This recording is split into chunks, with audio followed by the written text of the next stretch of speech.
welcome to Love Neo, and I'm the host today. My name is Long Fei. Yeah, I'm Dennis. Nice to see everyone. And it's our honor to have John from NGD Seattle here with us today. Hey, John, can you first introduce yourself a little bit? Yeah, hello, Long Fei. Hello, Dennis. Hey, it's good to see you guys again, and thank you for having me on the show. My name is John deVadoss. I lead NGD Seattle with a focus on the developer experience here in the US. So thanks again. So I think while we spent a lot of time talking about Neo through everything, we didn't really talk about what you guys been doing. And then can you tell us what we can look forward from Neo Seattle, and what's the most important things that Neo Seattle is working on?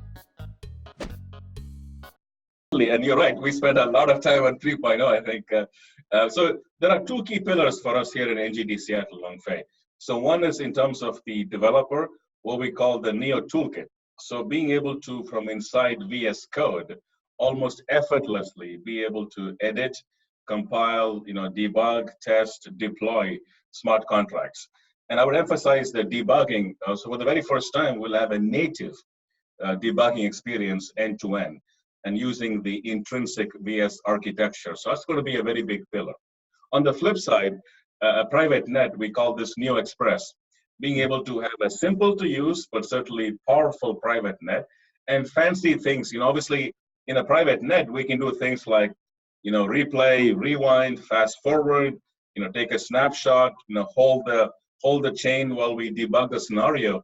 And so being able to bring the toolkit, the Neo Toolkit and Neo Express together to truly raise the bar and say, guys, look, you are these 21 million developers worldwide. Here you go. We give you something that you love, you like to use, and we make it so simple. The F5 experience, right? That is kind of really the bar we are shooting for, and we can do more. I have a history in machine learning. I built 2 machine learning startups, so we have plans in terms of adding machine learning capabilities from 2 areas. For example, for the developer, because we understand the smart contract, we can make their life as a coder even more productive by giving them hints, by giving them suggestions, recommendations, pre-built blocks of code, templates. We can guide them in a way because we understand using machine learning. On the other side, using machine learning to look at the insight, to look at the analytics. So looking at Neo Express, the private net, we can analyze what the developer is doing. We can analyze what the team is working on, and then use that to give them feedback and say, guys, look, last time, you spent so much time on this activity, so much time on this activity, you are blocked in this area. So by giving them the data using machine learning, we can make them even more productive by telling them things that they might not know, right? They're writing code, but we say, look, we can give you all this data, and we can use the data to further make your life even more productive as a developer. So how was your experience like working between NGD Seattle and together with our team here? Like how was your experience with Neo team?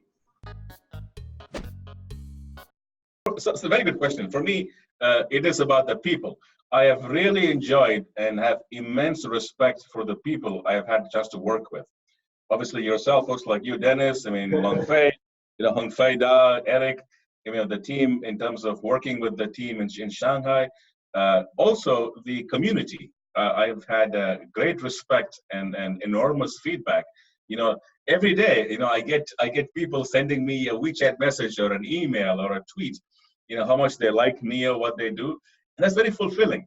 And sometimes from the world, people I don't know, and they say, hey, look, guys, look, I'm a fan of Neo. I like ant shares and I like what you're doing. So for me, the people we have, the community across NGD, across Neo, and the global community is being, I would say, the most valuable aspect of being part of the team, part of the organization. Yeah, I think we started early on, and this community didn't decrease in numbers, but was actually growing over the last 2 or 3 years. So it's definitely a very good part of this. Yeah, for me as well. Well, I used to just sit in the office and work for one company, and then everything is so different with Neo. You're basically working with people from everywhere, and you get. That's right. That's right. The energy, right? The energy you get from talking, from connecting, from the feedback. So for me, that is very much, a huge differentiator, and I'm loving it. I'm enjoying that one. Yeah, but recently, like Ethereum 2.0 is also coming out in as well. And I think from one of the interview with Vitalik, and he talked about what's the plan for Ethereum 2.0. And then one of the most important thing is they are going to start a new chain or new project for Neo 2.0. And this is the same thing we are doing for Neo 3, because from Neo 3 it's going to be like a Neo chain, which is like not connecting with Neo 2.0 anymore. What do you think of this direction? Like, because there must be something very exciting, and also must be something that very worrying. So what's your view on like Neo 3 direction? I think it's the right thing to do, obviously, because there are some things we can do in situ, and there are some things we can obviously patch and enhance. But at a major milestone, for me, it does make sense in terms of the evolution. Now, obviously, we will not do this too many times, but there are some points in the lifetime of the platform where I see the need, certainly, and the imperative to shift. Now, obviously, we have to carefully manage this transition. We have to obviously carry the developers and the existing dApps and the ecosystem forward, and we have to educate them and make sure they understand what this means. But I'm certainly very much in support. To the other point, in terms of Ethereum, I think there are still some significant open questions. I mean, the fact that recently Vitalik said, maybe you should use Bitcoin Cash as the data backing capability. I mean, it opens up a whole bunch of issues, which tells us that the architecture of Ethereum is still not stable, even after so long, right? That is my view in terms of Ethereum. But for us, I do believe it is the right logical step, and we will take some time. We will manage the process, we will educate, and we will carry our developers forward as we go into the next chain and beyond. Okay. We've talked a lot about blockchains, about Neo. What about just another crypto things like Libra? So what's the talk about Libra? It's Facebook's project over there in Seattle. And what are your thoughts on Libra? Dennis and Longfei, is that now in the US, everybody's grandmother knows about crypto. Wow. So it is good PR. I think it's good marketing. Unfortunately, the person doing the marketing, in this case Facebook, does not have the credibility. Yeah. They do not have the trust.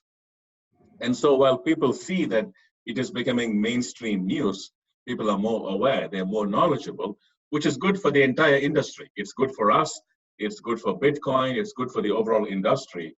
But I think we have to be careful that the person doing the marketing has a history, a long history and a track record that people are very, very careful about. And as you probably saw in the news, there are two big things. One is, look, if somebody else had launched Libra, it would be one more stable coin. There would be no big deal, right? One more stable coin, so what, right? But the fact that Facebook is doing it is a big deal.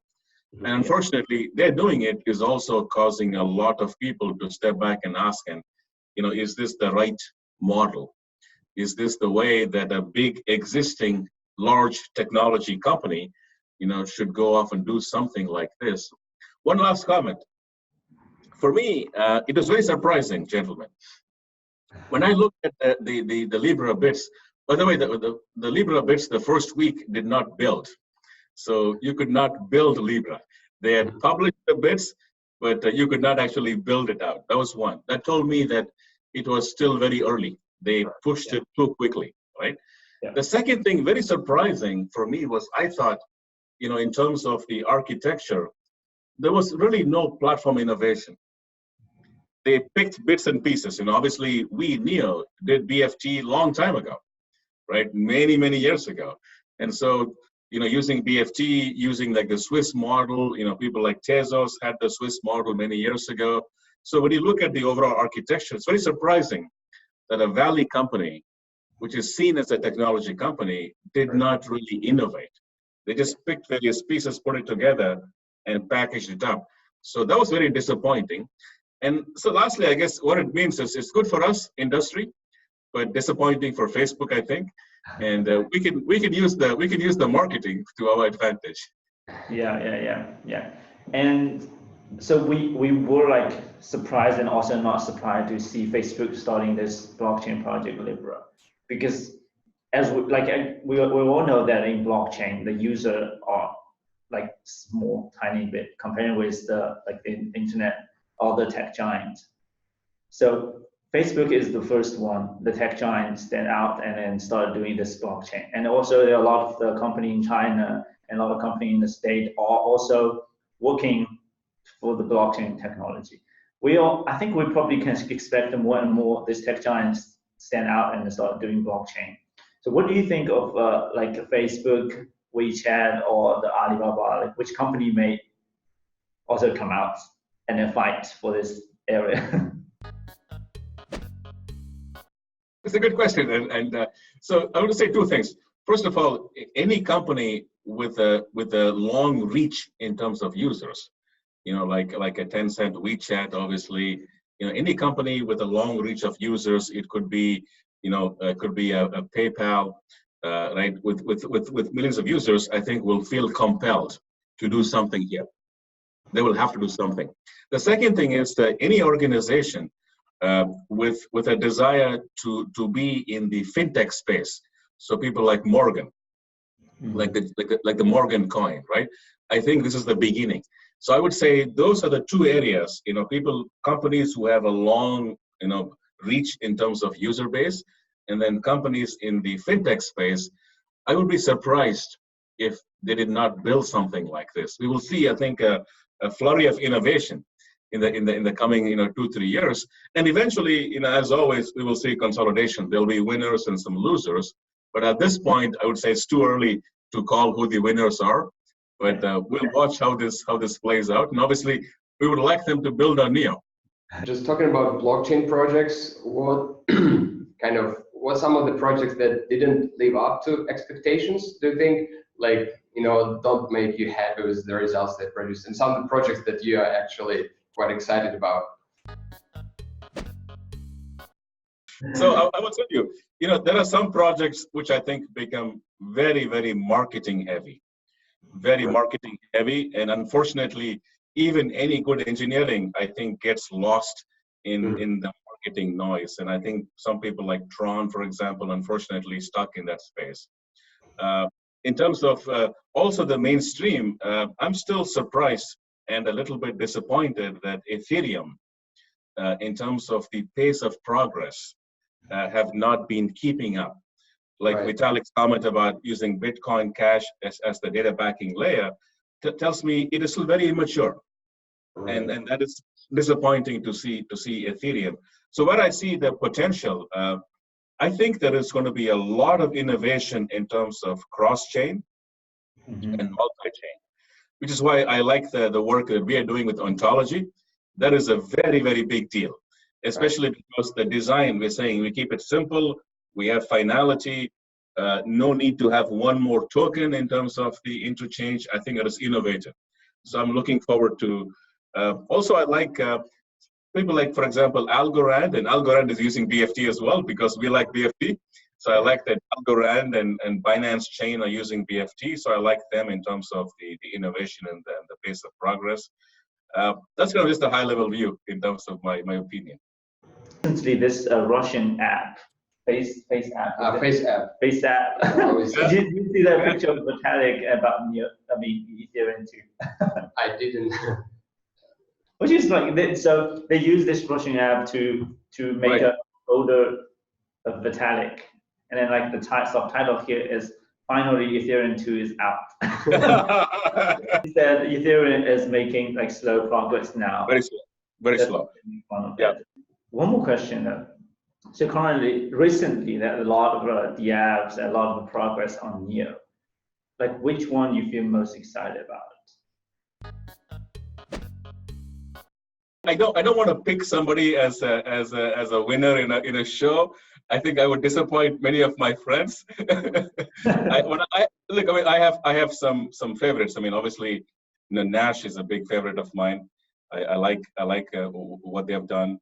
I think it's very impressive architecture and innovation they're doing. I certainly, early on, the Black Cat work, I think, was something I was a big fan of. I really enjoyed what they did.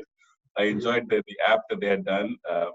But there's a lot of work happening, especially in the gaming space, that I like a lot. I think the gamers, there is no constraints. You can reimagine, you can just rethink, and so I'm a big fan of some of the games we have. But I want to be careful. I don't want to pick a winner and a loser on a public show. Let's add one more question.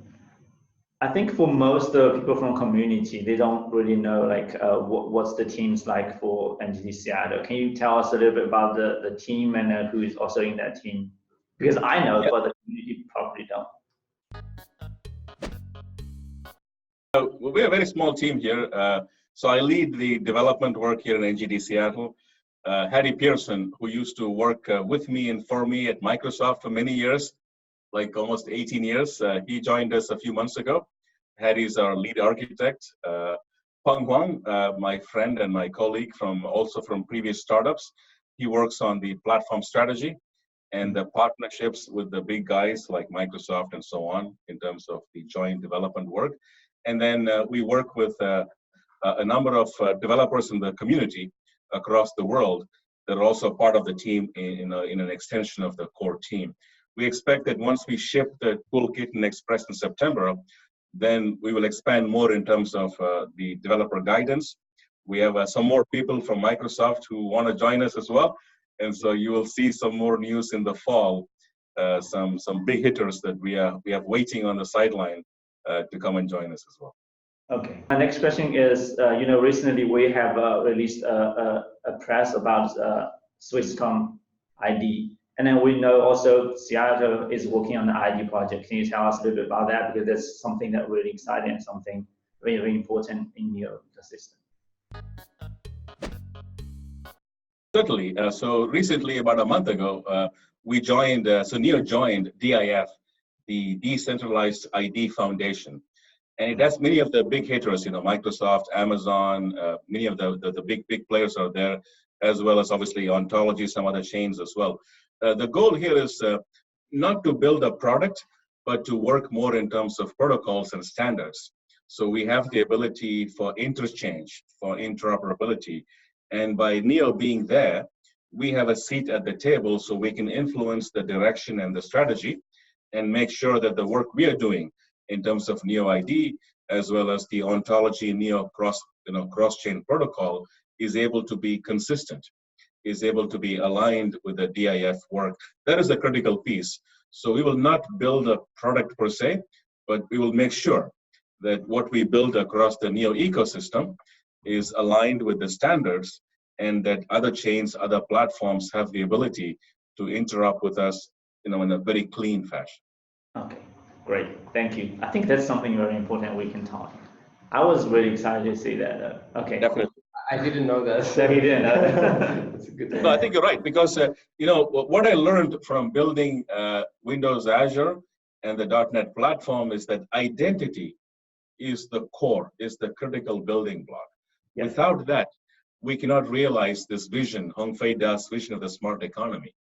And so being able to have a solid base that is also built on standards and has intrinsic interoperability is, I think, a huge step forward for us, for NEO, but also for the industry in enabling the smart economy and the new way of applications.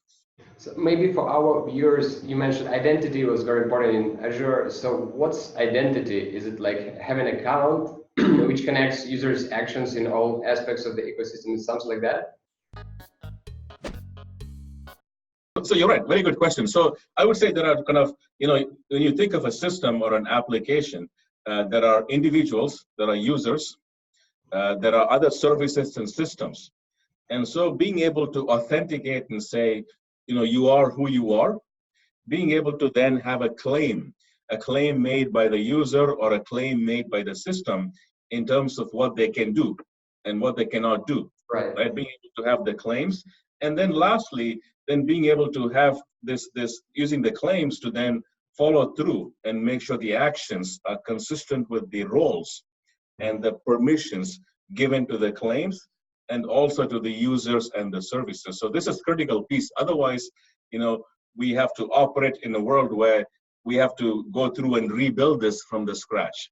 So with Azure, obviously with .NET, the more we make these abstractions in the Neo platform, the more we build these and make it simple to use for the developer, the more we can drive the adoption of Neo 3.0 and also be able to light the fire to get millions of application developers to build on our stack. Yep. Thank you so much for your time being here with us. All right. Thank you. Thanks, Dennis. Have a good day. Thank you. Yeah, bye-bye.